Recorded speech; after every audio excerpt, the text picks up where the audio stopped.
All right, here we see our ZF5HP19. This is the FL.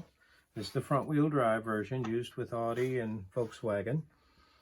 Now, the differential final drive is integrated with the automatic transmission. Here we see a series of transfer gears which are lubricated by transmission fluid.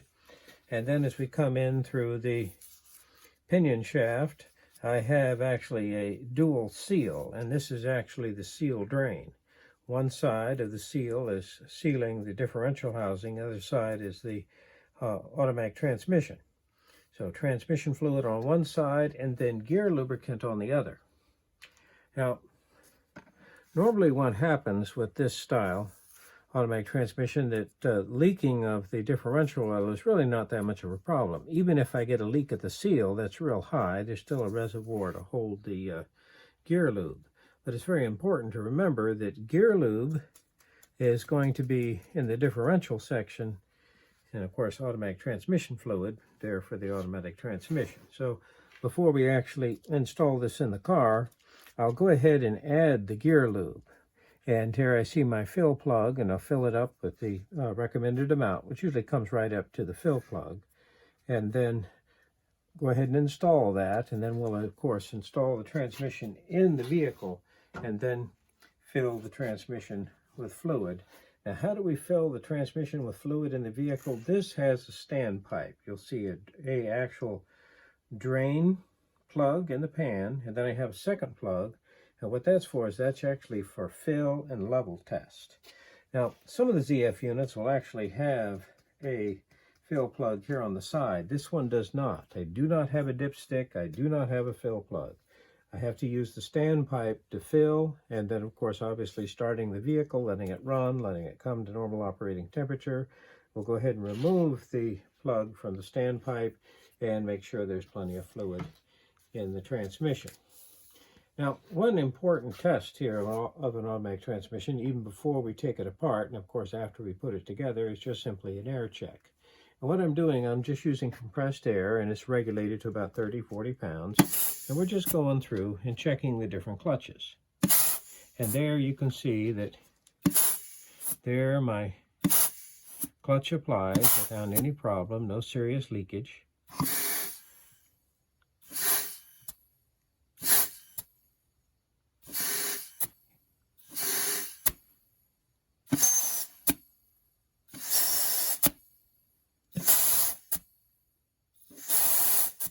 Now, I know it's kind of hard to tell on the video, but some of the hissing that you're hearing is actually the air coming back at me. And of course, this air is regulated. I'm trying to look at the regulator right now. It's about 30 pounds. So you can see all my clutches are applying very nicely. Now, I have 4 clutches up here in the front, and I have 3 here in the back. But for the back, I got to switch my fittings real quick. So let me switch over to the larger fitting. And of course, the reason why is a very different port. This one's just too small.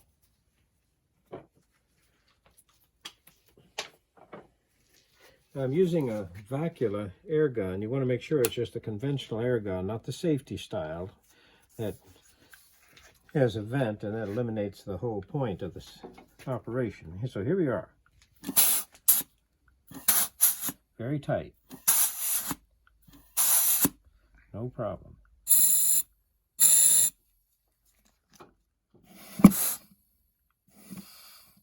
Now, sometimes what happens when I'm applying a clutch through a set of the Torlon style sealing rings, what happens is you got to bring the sealing rings out. And this is a spinning clutch. So that's what we're hearing. But that clutch is applying very nicely.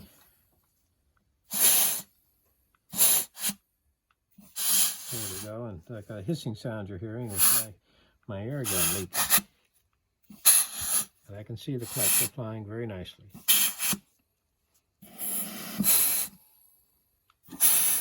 Okay, so if I apply with air without any problem, then certainly I'm going to be okay there with the automatic transmission fluid. Now, as we move towards the front of the automatic transmission, one of the things that I do want to check is the torque converter clutch. Here we're checking the passage here for the torque converter clutch. There we go. This will do the release, and here I have the reply section over here.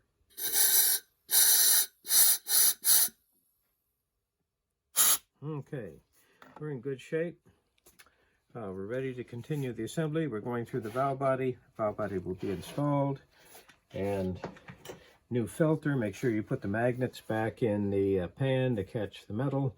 Of course, freshen up the O-rings here on our electrical connector, and we'll be ready to go.